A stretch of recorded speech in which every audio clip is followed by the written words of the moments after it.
Hello, I'm Mark, and welcome to part 2 of my Unreal Engine tutorials on how to build a time-based and data-driven day-night system for your Unreal Engine games. So as always, I like to do a quick little recap of what we did in the previous video. So I'm going to go ahead and start off with our core chronometer. So this system is going to be using the chronometer system that was built in a previous video to help determine our time, and it will be used to then drive the simulation, the night-day cycles. So first off, we need to make a couple of changes to that solution. So in the core time config data structure, we added two functions. The first one is the get seconds in day, and the second one is the get time scaling, and these functions are going to be used when we want to plot our time and plot that position to position in the sky for our sun as well as our stars. So that information is there, and then after that, I'm just going to go close that. We went ahead and added another function to the chronometer itself. So previously we added the get simulation days, hours, and minutes. So we just added another one, which is the get simulated seconds. All right, so once that was all done, we went ahead and defined our data structure for our sky sphere configuration table. And as you can see, we've got several functions, several structures here, I should say, and as well as the table of row structure. And once we created all that, I'm just going to come back to the editor, we were able to create this data table. And we went ahead and started filling out all the information we want to be able to transition the sky materials as well as the luminescence on the various lights that we'll be controlling. The only thing that we didn't fill out was the vector curves, and we will go ahead and fill these vector curves out today once we've finished the sky sphere class. So I'm just going to move this off, and we'll bring back Visual Studio. All right, so we've got the data structures, we've got the chronometer all configured and ready to go. So now let's go ahead and set up our sky sphere. This is going to be the system that's going to be controlling and synchronizing the directional lights and the materials, so we get that nice day-night system with transitions and all of that stuff. So getting started. So previously in part 1 we went ahead and generated this class, and this is based on a derivative of the actor class, and I'm just going to call it core sky sphere actor. So first off, I'm just going to go ahead and bring over some includes that we're going to need to help with this system. So first off, since we're going to be controlling directional lights, I'm going to go ahead and have an include for the directional lights. Again, we're also using the core chronometer for time simulation to drive the day-night system. And then we also have a reference to our data set that we created in the last video. All right. So now that we've got the includes, let's go ahead and start bringing in start defining this class. So I'm going to add an additional section down here. So when Unreal Engine generated this class, it went ahead and created a constructor, and it also generated the begin play and the tick for us and put it in this public protected and public structure. But I'm going to go ahead and create a private section for private member variables, which are only going to be exclusive to this class. And I'm just going to go ahead and pull them all over and put them in the private area. And so what we have here is we have a reference to the current game instance, and we have this reference because that is where our time simulation component is running. So if we want to just do a quick little refresh on that, we have this custom game instance, and within there, that's where our chronometer lives, and that's where it's running and tracking the time, or that simulated time within our game. Next, we've got we have a reference to the record that we're going to be pulling out of the sky sphere configuration table. So the way we've set it up is that you could have multiple different sky sphere configurations. So if you had multiple maps when you wanted to have different setups for each map, you could do that within the system. And then we also have a reference to this core time period as well. And so again, within the system, within the structure, we can support multiple time periods for a given map. So, and a time period could be seasons, right? You might want to have a spring, you might want to have a summer season or a winter season, and you might want to have different sun tracks across the sky, as well as maybe some different material covers. And you can do that through that. And then also we've got the current sky setup, and this will be used when we're switching the materials between night and day, or if you wanted to add morning, noon, evening, and then night and then night, you could do that within this configuration. And then finally we have the current pitch and the current yaw, and this is for the primary light source. And so this is the pitch and yaw that we're going to be using to determine where within that full day cycle, it could be 24 hours in a day, it could be 2 hours in a day, right? But that's where we're going to be tracking where our primary light source is, which defines the concept of a day within our system. So those are the variables there. All right, so then coming up from private, I'm going to come up to the public, and I'm just going to add 2 functions, and then these are just going to be inline functions. And I'm going to make these blueprint pure so they can be accessed within the blueprint. But what we have the current pitch and the current yaw, and those are just ways for us to access these private variables which are located down here.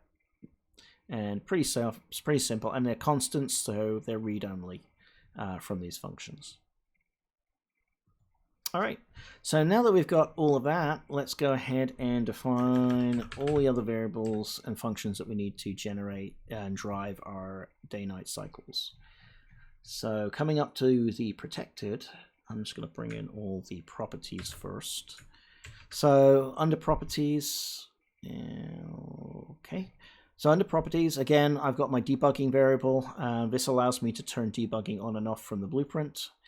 I've got the time source, so again I can set whether we're using UTC or I can set it to the local time source of the map if one is defined. We've got an F name. This is the primary light source, so this system's we're going to be using a lot of keys to kind of link up data sources. And we need to identify which one of those light sources in the table, as well as in being managed by the sky sphere, is the primary light source, which will be driving the the 24 clock or the that full day night cycle. Then we're going to be using a map of directional lights, so we can have more than one light that we're controlling, right? And we'll set it up so we'll control both the sun and as well as starlight. But if you had a moon, you could control the moon. Other celestial bodies which produce light, you could do that and add those lights in. And the system should be able to control those. Pretty simple. And then we've got the sky sphere configuration row ID. So this is the actual row from the sky configuration table, which is defined here, that we want to use for this instance of a map. So we can actually set that in the instance so that we can then have this sky sphere pull the right record for the right map that it's on. And again, the table, that's where we link the table to the sky sphere. And then we also have a static mesh component, and this is the actual sky sphere, which will be painting the material on the inside of that sky sphere. All right, so those are all the properties that we need to drive this solution. So next, let's bring in all of the functions that we're going to use. So first off, we have begin play, and that's pretty much generated for us. So the next thing I like to do is I like to bring in this error message, and this it makes it simple for me to go ahead and create different colored messages for different display times. And then it can then be controlled by the debug variable up there. Next, I'm just going to bring in the 3 functions that we're going to need for light source. So for lights, we've got the update lights in orbit, and this is what's going to be driven in the ticks down here. And then we have two helper functions. The first one is get rotation from the time curve, So what we'll be doing is we'll be passing in the orbital lights configuration object, pass that in, and then from there we'll be able to get the take the lights and plot them, get them in the right position in the sky. And then we've also got the get current time period, and this is also going to be used in TIC to make sure, since we have the concept of time periods, we can make sure we can get the right plots for that time period. All right, then we've got materials. So we got to change the materials to change what the sky looks like based on time.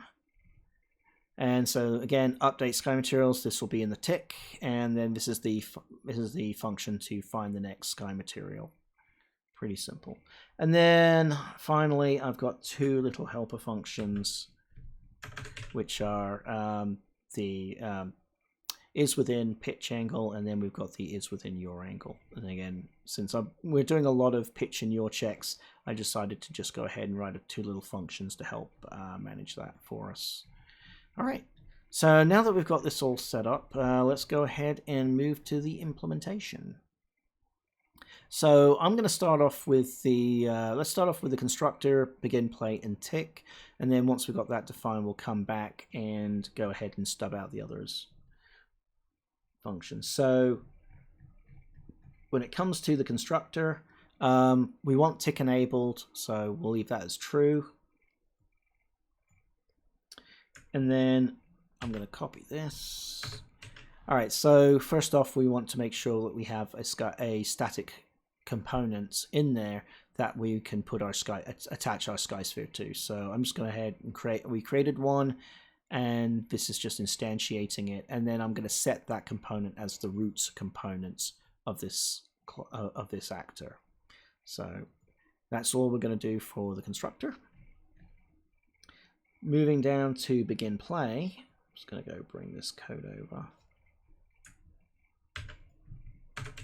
So in begin play, what we're going to do, so when the game starts, first thing we're going to do is we're going to go ahead and get the current game instance, and this is the current game instance of the custom game instance that our game is using.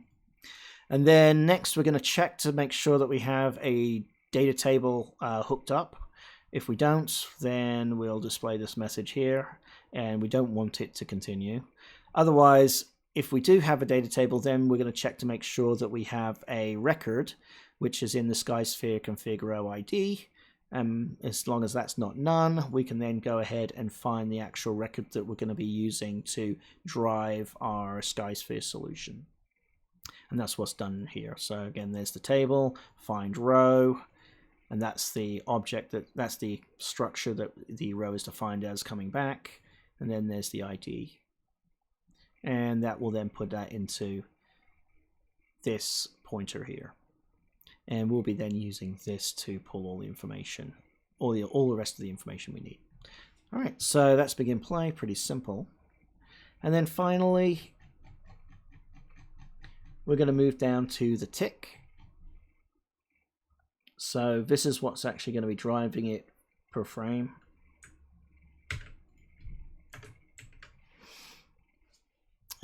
Current game instance. Oh, there we go. Before we go any further, I need to get some references in here as well.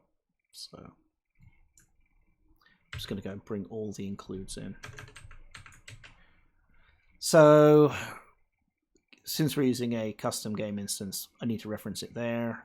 This again is referencing the chronometer, which is our timepiece. And then this is the table structures are all in that H file. And then directional lights, we want to bring those in, and then the directional light component as well. And then that fixes that. So what we have here is just going to minimize that. Maybe minimize that. All right. So then what we have is we're going to check to make sure that we have a current game instance and that game instance is valid. So this is a pointer check, and then we're going to do a secondary pointer check to make sure that the time simulation component on that game instance is also valid. If they're both valid, then we're going to check to make sure that we have a valid data table, because if this is not valid, the game will crash. And then from there, what we're going to do is we're just going to run the get current time periods function to get the current time period. And this will run the calculation to make sure we're in the right time period. And once we're in the right time period, then we'll then update the lights, and then we're going to pass in the delta time so that we can transition that lighting smoothly using an interpolation. And then we're also going to then update the sky material again based on all the information that we're getting. All right, so that's the constructor, begin, play, and tick. Just going to go and close those. So now let's go ahead and define all the rest of these functions. So first function I'm going to define is the error message. So I'm just going to go ahead and fix that. Just going to put it in there. And this one's pretty simple. And it's just the standard thing that I always add. Again, if this is true, we're going to go ahead and do an add on-screen debug message, and then seconds, color, and message. Pretty simple. All right, next we're going to move down to the lights, and I'm just going to go ahead and fix all three of these real quick, so it just stubs them out. Make it a little bit easier on us. All right, so these are the three functions that we have. Save. All right, so first off, we'll start with update light orbits. And updating light orbits, this is a pretty big function. And mostly that's because I'm doing a lot of checks first in that function. So as you can see, we'll just minimize that. So this is the updating the light orbits. So, and this is done through delta time. So first off, again, I want to check to make sure that we have a valid configuration. Right, so this row is valid. If that row is valid, then what I want to do is I want to iterate through the light's orbit on the current time period. So we have this current time period, and that's being done here in tick. So the first thing we do is get the tick before we call this, so we know what the time period is. Right, and that is being held, those light configurations are being held in a map. So since they're being held in a map, but I want to iterate through as if it's an array, the way to do that is to get the keys, right? And so we create a simple little one-dimensional array of fname called keys, and we then can go onto current time periods, light orbits, get keys, and I can kind of let's show that right here.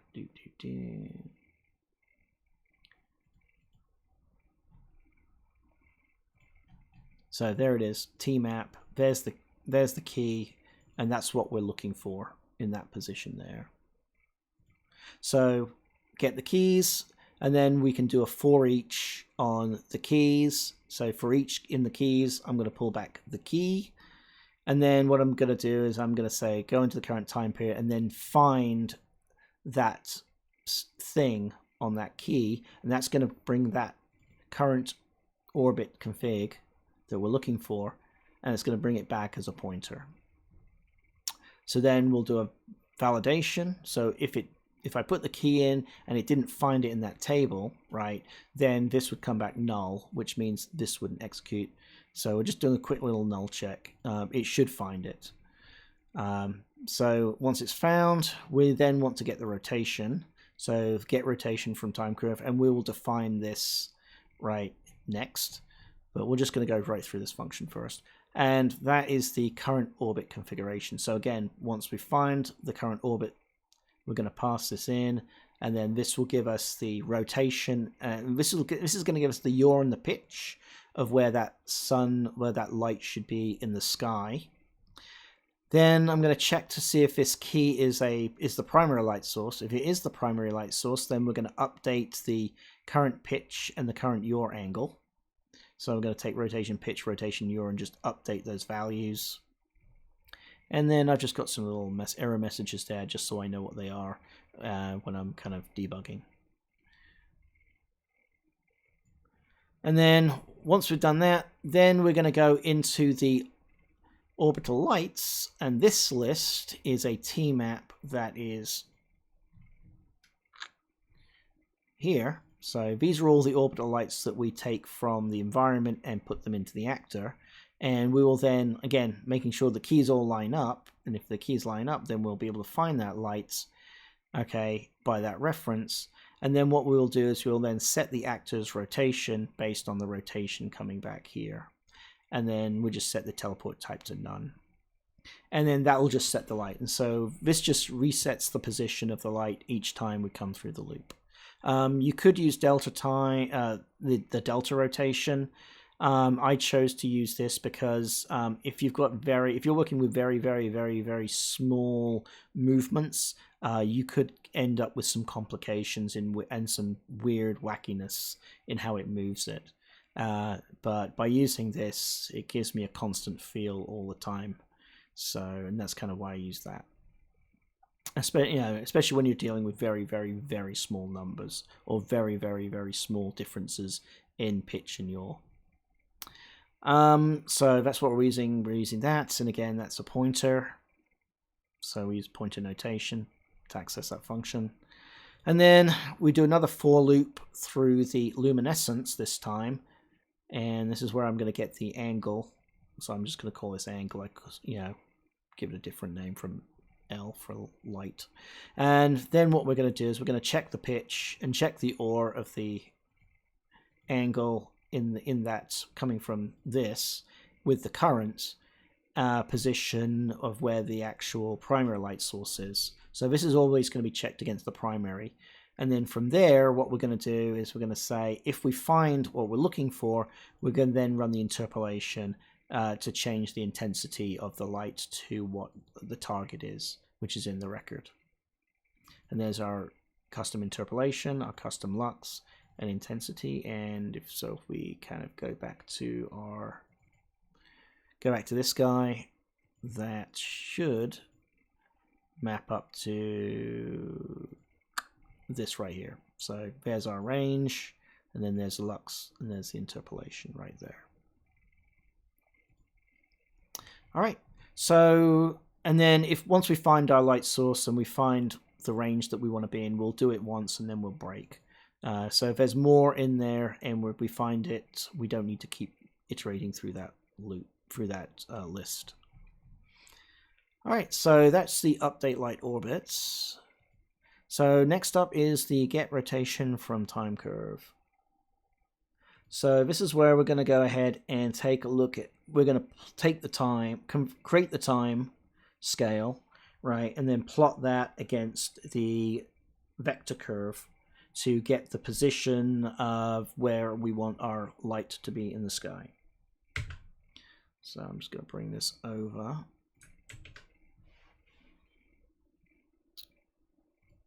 We'll get that color coded. All right, so again, I'm just doing a null pointer check. If it is null for whatever reason, I'm gonna fire up an error message and return a empty rotator back. Otherwise, if it's not null, we're good. And then this is where we get this time scaling. So this is the current game instance, get time simulation. So this is going to get our core chronometer clock. We're going to hit the get clock configuration, which this function was defined in the when we actually created the chronometer. So that's all done in the chronometer series. Time source. So this is the time source that we want to pick it up from. And there it is, get time scaling. And that's the new function that we added. And so that will get the scaling ratio that we're going to be doing our calculations against to kind of so that we can condense 24 hours into 1 hour, into a 1 hour plot. And then off the scaling, we've got next we're going to get the offset sim seconds. So again, time, simulation clock, get simulated seconds. So again, this is the function that we added to the chronometer to go get the raw seconds based on the time source. And then we have seconds in day. Again, we've got the instance, the simulation, get the clock configuration, and then this is the get seconds in day, and then that maps up to, let's go and get that real quick. That maps up to that one right there. So we've just used that and that to help with our calculations for plotting on a vector curve. So let's come back, save.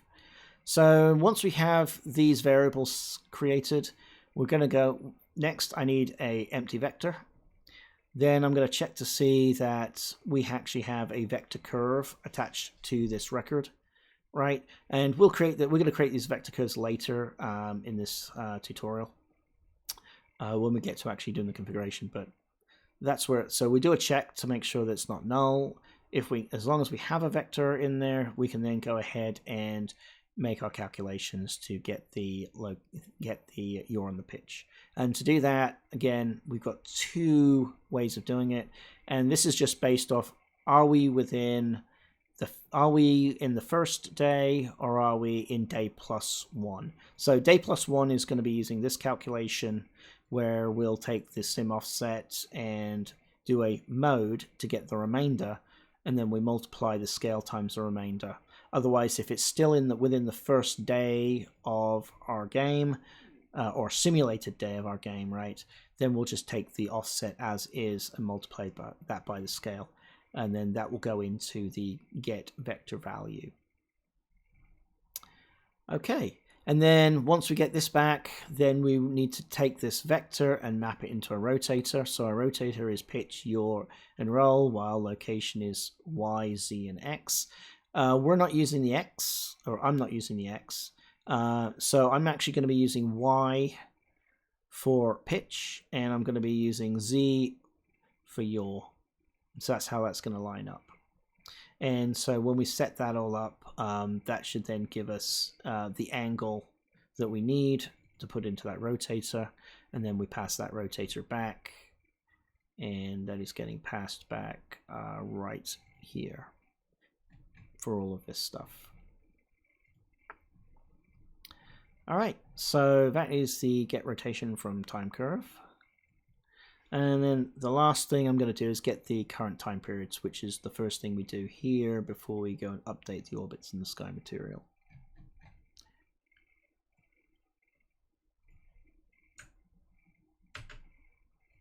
And I'm just going to add that right here. Okay, so again, going back into our time simulation, again, this is what's driving everything. This is the source of record, source of truth. Then, so first off, days in year. So we actually have the days in year off the clock configuration. So again, we're using that second variable now.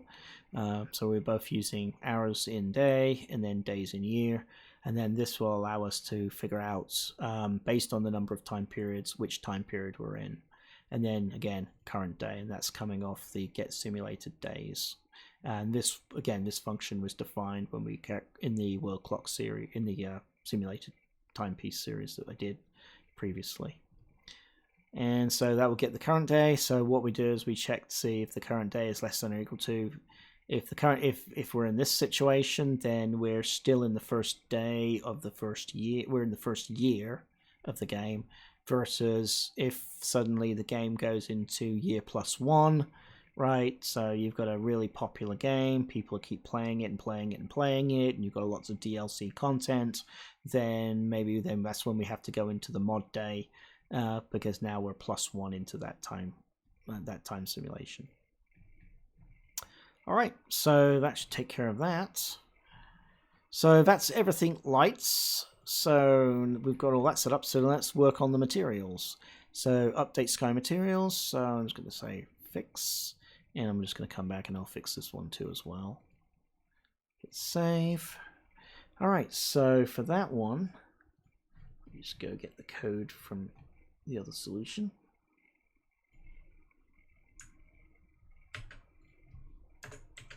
So for this, this is where this do once is. So when this thing fires up for the first time on GameTick, right? We want to go ahead and initialize get the initial sky material based on the information coming in. And so we do our do once, we do the find the material, and then we set this to false, and we're good to go. And we're doing this if it's the first tick of the game period, but also if you've got a save and loading system right, and you save the game, close it, and then come back. Again, we need to do this again on first, but now we're going to be initializing it based on the new pitch and yaw that we would be running there. And we'd probably want to hold, we don't need to hold the pitch and yaw system as part of the save system, because all you do is you just get the time and it would auto calculate based on that time. So we don't need to save any of these additional values. It'll auto calculate. All right, so if we're not in the first, right, then what we do is we're going to say and we're going to do a not symbol here. So if we're not within the pitch and we're not within the yaw, and both of these have to be true, right, then it's time to find a new material. Otherwise, if we're within here, if this is true and this is true, right, then we already have that material displayed. We don't need to display that material again. And that's why we've got this current sky set up here. And we're holding that off to the side. So we only change that when we need to change it. And that change gets done down here.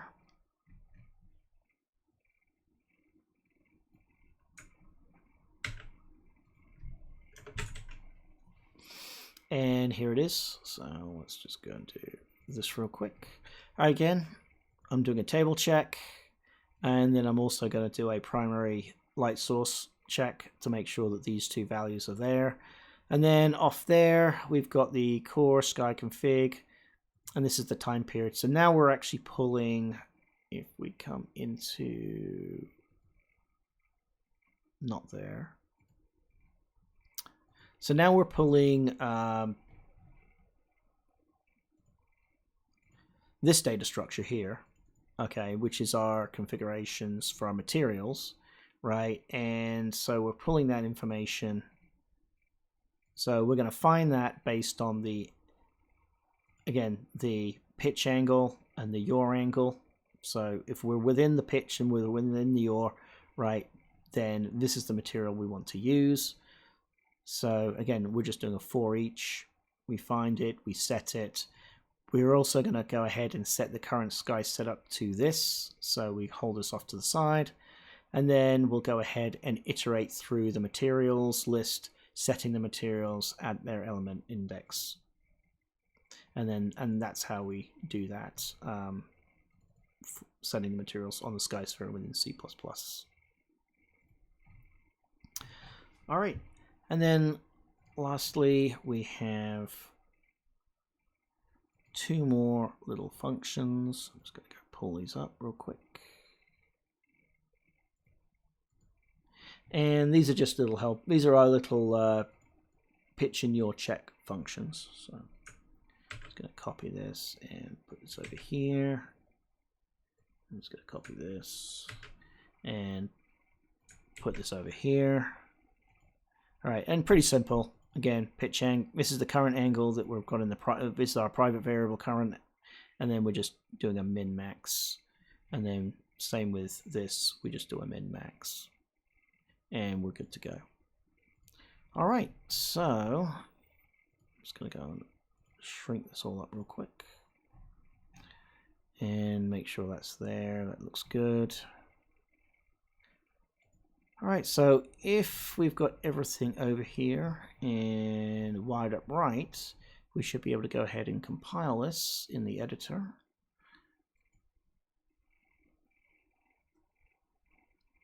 And hopefully we'll have a good compile. All right, and we did.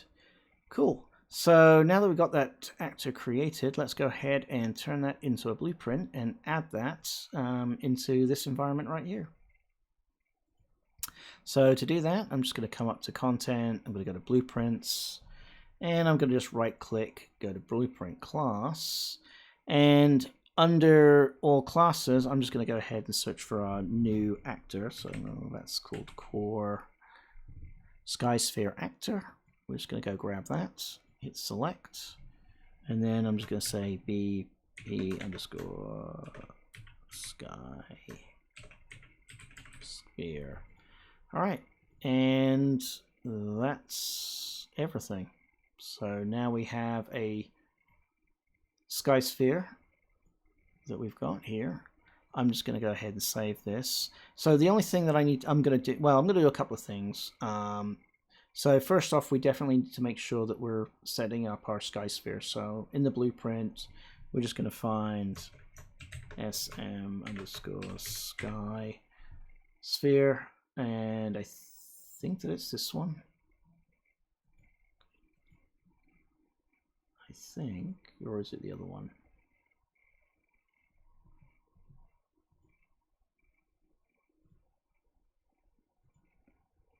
Yeah. And then I'm just going to change the material anyway. m_simple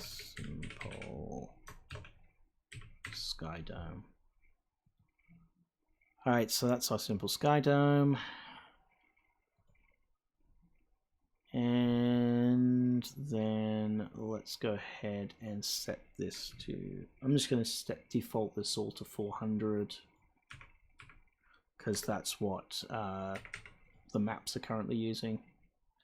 So I'm going to set that. All right. So there's our sky sphere all set up with the static mesh. I'm going to keep debugging off for now. Time, and we'll set that to local. Orbits, we can't really do anything with the orbits right now. That'll be set up when we instance it. Here, I'm just going to go ahead and set up the table, and I'll leave this empty, and we'll set this in the instance. So I'll just say save and save, and that's pretty much it. So we can now close this guy. Well, we'll keep this guy open actually. I'm just going to move this off screen. So if I come to the content drawer, I'm just going to drag, drop, come to details. So here, just going to go ahead. So this is now the instance of our sky sphere. I'm just going to set this to 0, 0, and everything else looks okay. I'm going to set the row ID to the default. Debugging on. All right, and so sun is sun. That's the default. So let's go ahead and I'm just going to go ahead and wire up all of the lights. So if we come up here, we actually have a directional light set up for us, and we're going to use this as the sun. So I'm just going to rename this. I'm going to come down to edit, and I'm going to say rename, and I'm just going to put underscore sun. So that's going to be our sun. And then I'm actually going to create a second light source. So I'm going to come here under place, actors, lights, directional light. I'm going to drag it, drop it. Going to come to details. I'm going to take that down to 0.3. And as you can see right now, we've got a little bit of an error here because we have two light sources that are vying for priority. And so I'm going to rename this, and we'll fix that shortly. But right now I'm just going to. So this is going to be, this light source is going to represent starlight. This is the sun, stars. All right, so in order to fix this message for the shaders, right, what we need to do is we need to just find the forward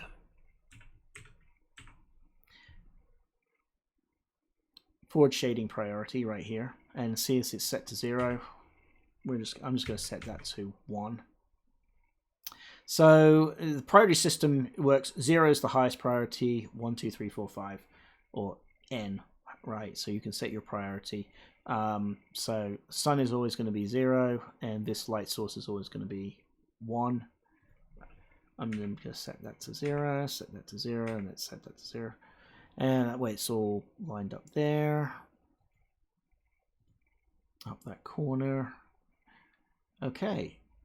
So next, so we have the sky sphere. I'm just going to move the sky sphere over here, and I'm going to remove this sky sphere since we don't need it anymore. Delete. Still have a sky. All right, so that's that. All right, so that should be everything that we need to do to set up the sky sphere. As you can see, it's right out there.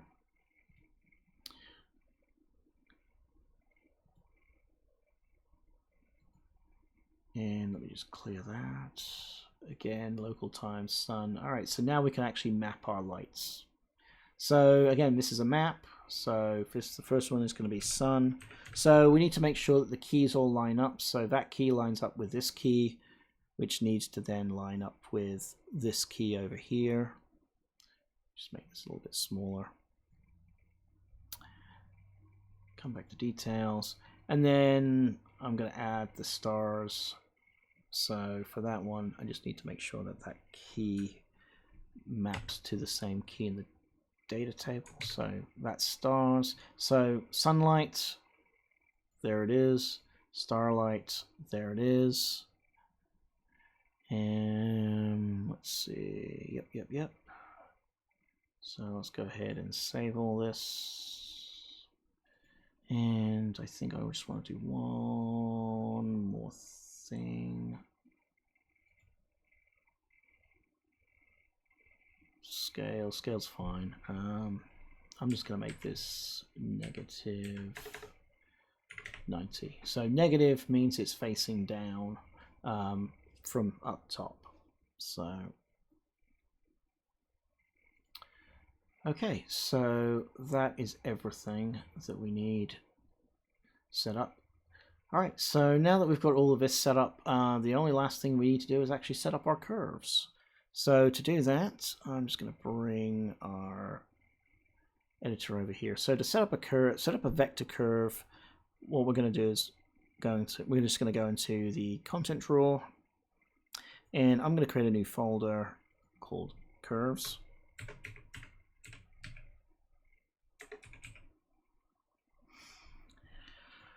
And under curves, in order to create a vector curve, we just need to come down to miscellaneous. We'll go up to curve, and vector curve is the one on the bottom right here. So I'm going to say select, and I'm just going to call this VC. I'm going to call this star. I'm going to start off with starlight since that's the easiest. And it kind of will, I can use that to kind of familiarize what we're going to be doing and how this is going to work. So I'm just going to open this up. So when you open up a vector curve, this is what you're going to be presented with. And it's a little bit hard to kind of set up your X, Y, and your Z in this. So for me, I kind of recommend just coming under here and going to stacked view mode. Click on that, and that's when we'll see it'll bring out the X, the Y, and the Z. And this makes it a little bit easier. So I'm going to start with the Z, which is our yaw, and I'm going to right click and I'm going to say add key, and I'm going to set the X of this key to 0, and I'm going to set the Y of this key to 0. So that's 0, 0, 0, and this is going to be in 0 seconds. It's going to have 0 rotation, and then I'm going to right click. I'm going to add another key, and I'm going to say 3600 seconds. We're going to be at 360 degrees. And I'm going to hit save. And just going to go up to there. So as you can see, there it is. There's our Y. There's 360. So 3,600 seconds. That's how many seconds there are in 1 hour. So we're going to treat 1 hour as 1 day, and this is where our scaling comes in. And it makes it a little bit easier for us to manage these curves in that line. So then for starlight's going to stay at 90 throughout pretty constantly. So to do that, I'm just going to come back to stack. And starlight, since starlight is always going to be overhead,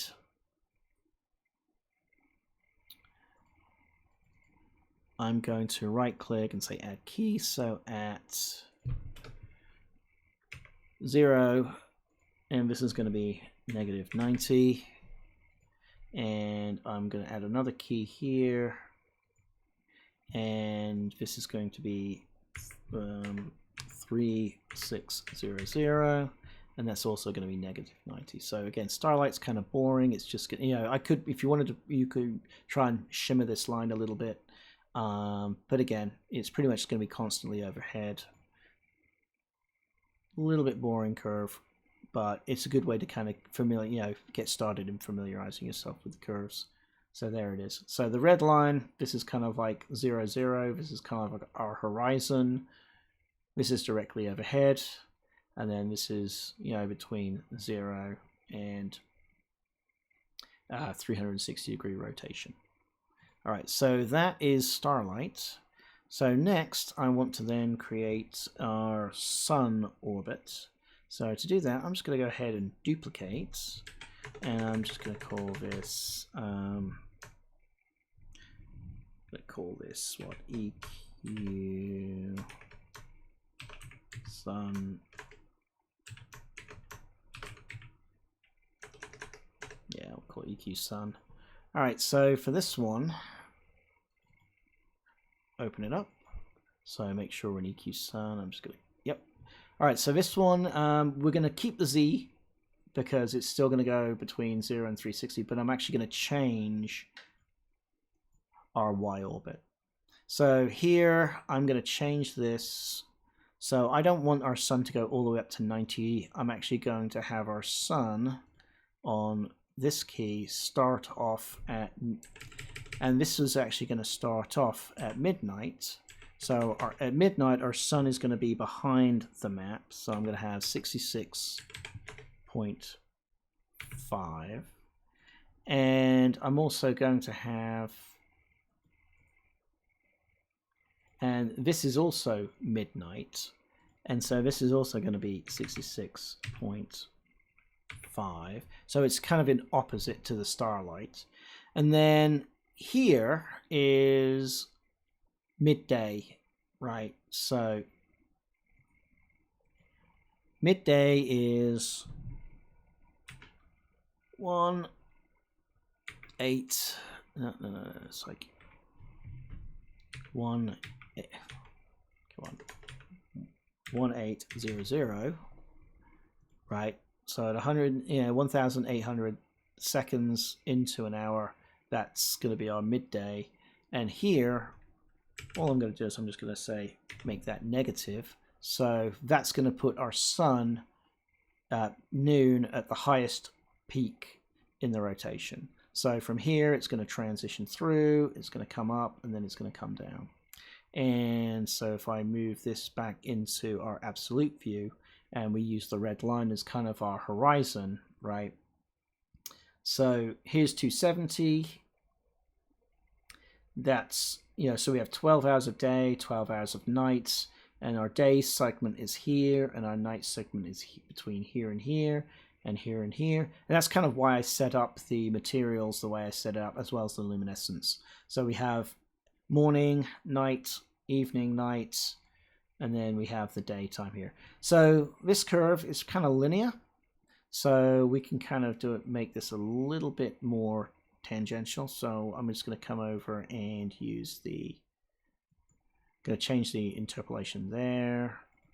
I'm going to add interpolation there, and we'll add the interpolation there. So now we've got a bit more of a curve plot. So as it comes over, kicks over midnight, it's going to speed on through. It's then going to shallow out and slow down, shallow out the orbit as it gets to the peak azimuth. And then it's going to then come back and then head into evening, into night, and then it comes back up again, and then it comes back and repeats the cycle all the way. So that's pretty much our sun plot. So I'm going to hit save. And let's go back to the sky config. So under sun, I'm going to use the EQ sun. And then under stars, I'm going to use the starlight. Okay, so EQ sun, that looks good. Starlight, that looks good. I'm just going to go close this. So that's now in the configuration table. Everything should be configured up. So the only thing I've got left is just making sure that our map is driving the time simulation. So I'm just going to open up the blueprint. So this is just something I pre-set up when I brought over the time simulation code, and it's the same setup that we used in the time simulation. Again, it's getting the game instance, and then I find the simulation clock. I do a validated get to make sure that this is valid, and then from here we set up the time. I'm going to set the local clock, and then I'm going to unpause timekeeping so that it will then start to tick the game away, and then we set the instance. So the actual timekeeping being forwarded is being done right there. All right, so that's all there. And then finally, if you want to set up the clock like I have, if I come under third person, mannequins, blueprints, so all I did was I brought over the HUD pieces from the time simulation and just set it up the same way, and those HUD pieces are right here. So again, the component is in the HUD, and it's just going to set up there. So if we've done everything correct, then we should be able to fire the simulation up. So I'm just going to move this off. Stream disabled. Not worried about that. So let's just fire this up. And right now we're in nighttime. As you can see, the light is overhead. And as soon as we hit 30, there's the sun coming up, and there it is. And as you can see, it's coming up at an angle. It's pitching and yawing overhead. Can we get there? And there it is. It's pitching and yawing back down into the evening position. And we're running off world clock 1, since that's what I kind of set it. That's what we set it up for. And then it dies down under, and then we reset the luminescence light. And there we have it. Oop. Oh, that's right. Yeah, we have one little error which we got on the configuration. So I'm just going to hit clear on this. So this just has to do with the lighting component. We just need to make sure that if we're using movable lights, that they're movable. And so when we added that second directional light over here, so stars, it's stationary, but we're trying to move a stationary, so we just need to set it to movable. So if we run that again, and then if I stop it, you can see the error messages are not there anymore. And then I guess the only other thing you'd probably want to do with the sky sphere, again just for configuration, is usually with a sky sphere, when you're doing your setup, when it comes to world partitioning, you don't want it to be spatially loaded. It pretty much needs to be a constant thing on your map. So that's about it. So let me just close some things out. So so that should do it for the day-night system. And as always, if you like what I'm doing, feel free to like and share my videos, as well as subscribe to my channel. And I'll see you again in the next video. Cheers. Bye.